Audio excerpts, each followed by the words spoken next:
lesson focuses on the speaking category, grammatical range and accuracy. We're going to think about what you can do to improve your speaking score in this particular area. So, as we have with other videos in this series, this is related to the speaking band score descriptors that you can find by clicking on the link below. Now, what we're doing in this video is trying to translate these descriptors, trying to think about what kinds of grammatical issues will be representative of a lower scoring student, right? Somebody in the sort of 5 to 6 range, and then comparing that to what you would need to do to score in the higher levels, right? The high 7s, 8s, okay? So we're trying to think through how do we understand this scoring category and what's represented there on the complete scoring chart, trying to translate it and make it understandable so you can think of things you can do specifically to boost your score in grammar in the speaking section. Okay, so let's take a look at some of these things. The first question to think about as you're trying to think about your grammar abilities and how they're going to be evaluated in the speaking section. Do you use a range of complex grammatical structures? A very important question to your score, because your interviewer will be listening to what kinds of sentences you're using and whether you have the ability to use a wide variety of grammatical structures. A low-scoring student will use mainly simple structures, okay, very simple sentences, all right? Now, we're not talking about errors even here. A lower-scoring student, somebody in the 5 or 6 range, will be able to use simple structures well and should not have a lot of errors with those, okay? So we're not talking about errors at all, just talking about the simplicity or the complexity of your grammar. A higher scoring student will use a much wider variety of grammatical structures. Okay, so what are we talking about when we talk about simple structures and a wide variety of more complex structures? All right, well, here are some ideas for you to think about and to use to analyze your speaking and your grammatical abilities when you speak.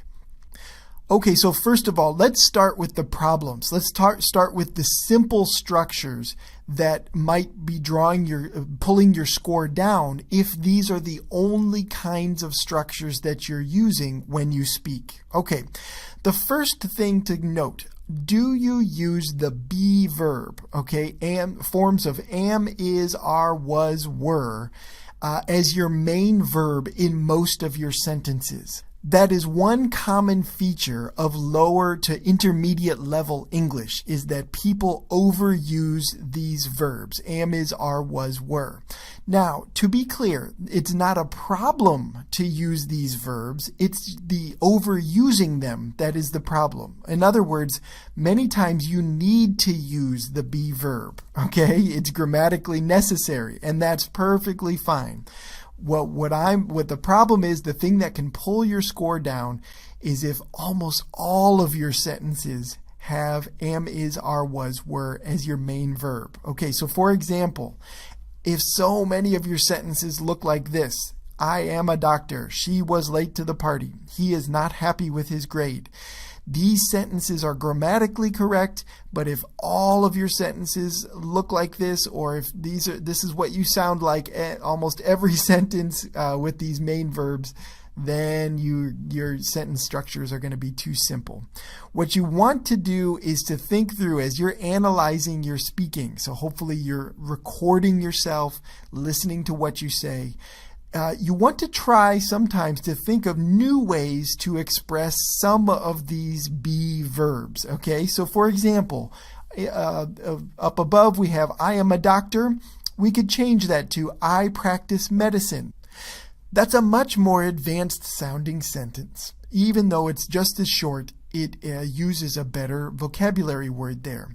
She was late to the party. She arrived late to the party. He is not happy with his grade. He disliked his grade. Okay, now you might be asking, why is this a grammar issue? This seems like vocabulary. And you're right. All we do to these sentences is to change the vocabulary. However, it becomes a grammar issue because when you change around your verbs and make them more descriptive verbs, like we have the green ones at the bottom, it will change your sentence structure, okay? Only certain sentence structures are possible if all of your verbs are forms of am, is, are, was, were. When you change the verbs around, suddenly you need to think about using objects, right? Direct and indirect objects. Or you might be able to use adverbs or adverbial phrases, right? Those are difficult, almost impossible to use with the be verb, right? So this becomes a grammar issue because when you use more different verbs, your sentences become more grammatically complex. Okay, so watch for this. Listen for yourself, and do you use too many of these be verbs? Okay, and if so, try to think about making some changes. Okay, then number 2, overuse of simple sentence constructions. This one's easier to describe. Just things like this. I studied hard in college. My mother worked hard for many years.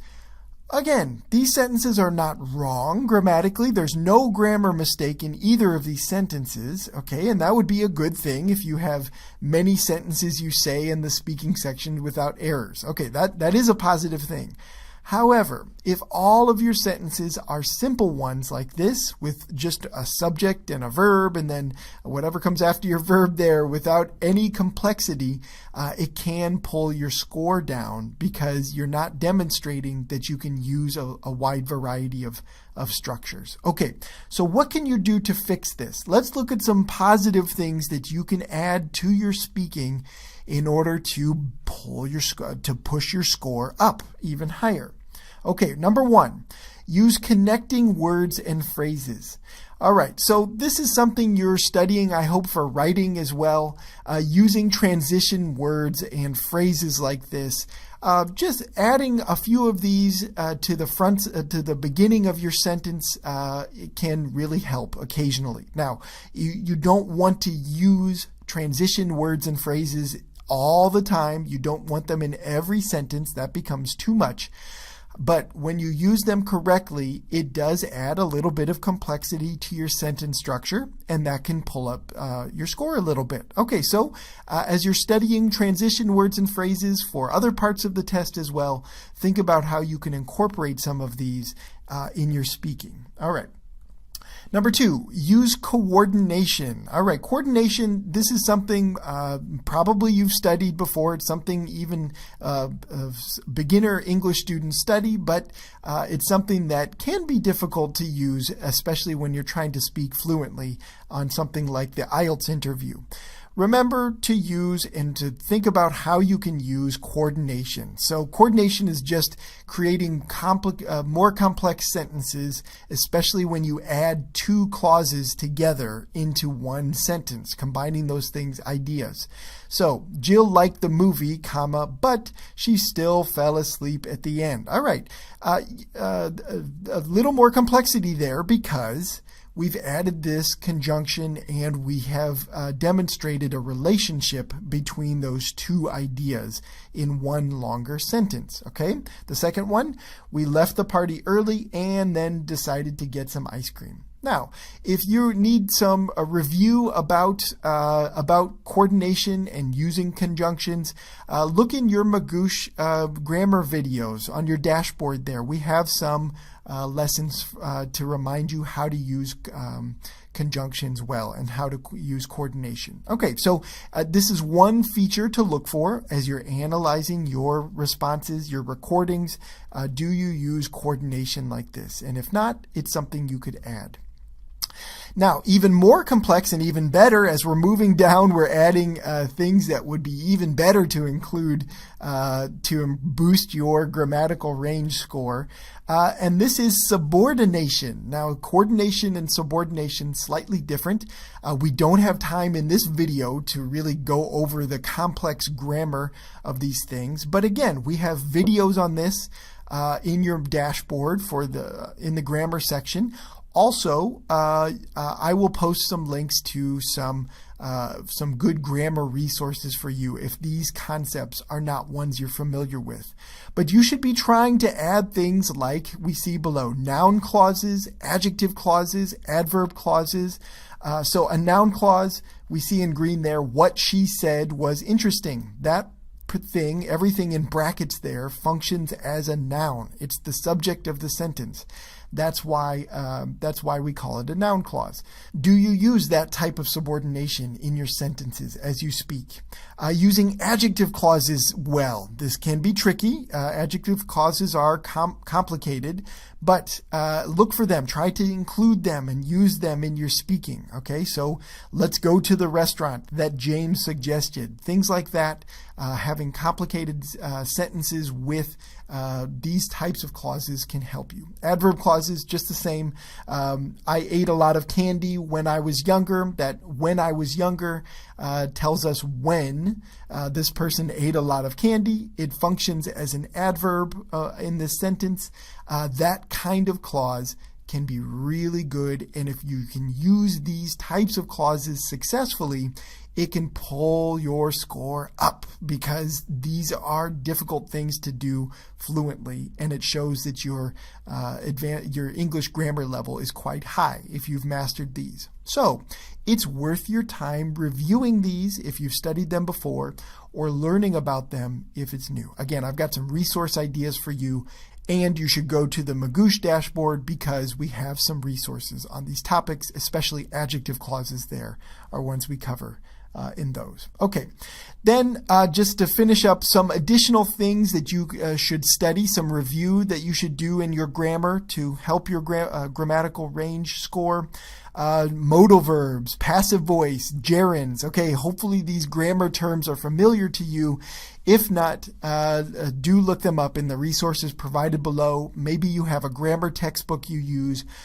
Your ability to use these particular things and the others mentioned here will bring up your score if you can use them successfully. Okay, so a little grammar review can go a long way in your speaking section score, especially if you can use these things fluently.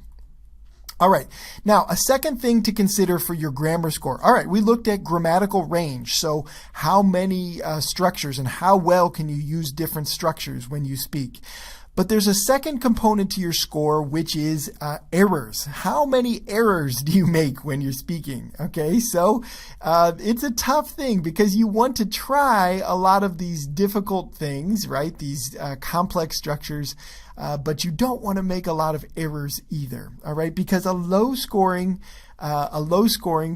student on the IELTS is going to make a lot of what are called systematic errors. Okay, so systematic errors are ones that follow a pattern, basically, right? So maybe you have a real difficulty with past verb tenses, right? And you make a lot of mistakes with that particular category of grammar with English.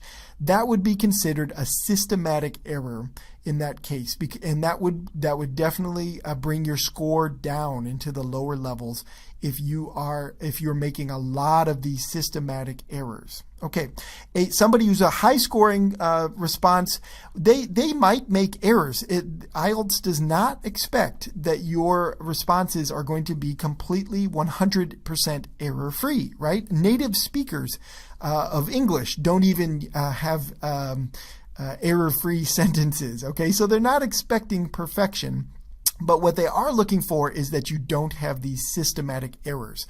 your errors, if you make them, should be occasional and not part of a larger system that demonstrates you don't understand a particular concept. Okay, so these will be more occasional mistakes. So what can you do as you're practicing and trying to identify errors? Maybe you don't have a grammar class or an English class that you're going to, or a teacher to help you through some of these things. Well, use some of the resources provided below. Consider one of the resources is a grammar textbook that I highly recommend for self-study. Okay, I really think it's a good one to use if you don't have a teacher and you only can work on grammar by yourself. But as you're thinking about speaking specifically, what can you do to fix your errors? Okay, so the first thing you need to do, you can't fix anything if you can't identify what it is. Okay, so you need to be able to identify errors. And so to do that, you need to record your speaking responses. If at all possible, share your recordings with somebody who speaks English, or somebody who whose English is at least as good as yours, if not better, and see if they can catch any errors that you're making regularly when you speak. When you find errors, especially systematic errors, you need to analyze them next. And then after you've analyzed, understanding what the problem is and how to fix it is part of your